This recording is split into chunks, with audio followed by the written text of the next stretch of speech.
In 2011, we realized that a lot of the kids in the area weren't able to read and write proficiently, and we focused on getting to these students early, in kindergarten. Our goal was to create an academic support program that was fun, engaging, and got them reading and writing at grade level. When we started Kinder to College, we only had 30 kids and it was just pure word of mouth. Now we have parents from a plethora of locations and schools asking how to access these resources. And most Kinder to College students are referred to us by their teachers. I have 2 boys here at Kinder to College, and I found out through one of the kindergarten teachers. He was the one who gave me the pamphlet, talked to me about it, and advised me that it would be a good program for him, especially in his reading and his writing. I'm very grateful for that. Our program is completely free to the community. We know that a lot of our members are low-income families, and the last thing we want to do is make it an extra burden for them.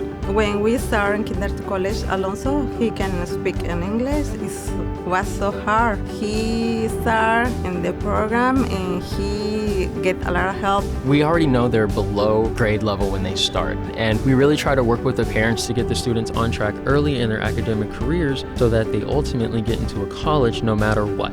Boys and girls do learn differently, so we have to make sure we don't just focus on one, we have to focus on all. We know that boys aren't reading at grade level by 3rd grade, and we focus on how boys learn best. We focus on the play, we focus on the movement, we focus on any interest-based activities that stimulate their minds. We know that girls are having a hard time with STEM, with science, technology, engineering, and math. So when we focus on those activities, we're gonna see a bump up in the girls' academics as well.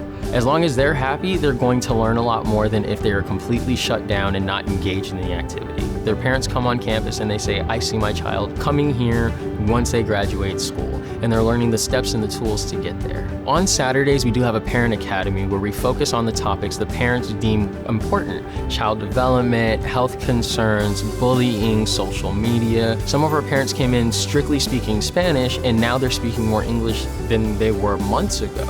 We've seen the parents grow from obtaining these resources. The children get to become a teacher as well. They come here and they learn English relatively quickly. They become translator for their parents if they need things to be said that I may not understand or some of my staff may not understand. Kids have lives of their own that they can't express or share because they don't have the verbiage or the vocabulary to do so. Some of our kids have dealt with cancer, some of our kids have dealt with death. We've had one child who's dealt with deportation issues. The kids open up to us, and then our staff, social workers, and therapists determine the appropriate resources or outside referrals that they need. We wouldn't hear about this if Kinder to College wasn't in play. USC is really taking an interest in the community to make sure that the community can assist itself. That is the most empowering thing you can do for any community. In a matter of a semester or a year, these kids are excelling farther than their wildest expectations. We see their grades changing at school, we see their behaviors changing in the households. So we're creating a ripple effect that transcends what this program does. We're starting young, and if you start young, we're making changes that last an entire lifetime. Some of these kids get to say, oh, I learned how to read and write at USC. We're USC today! No other kids are going to be able to say that.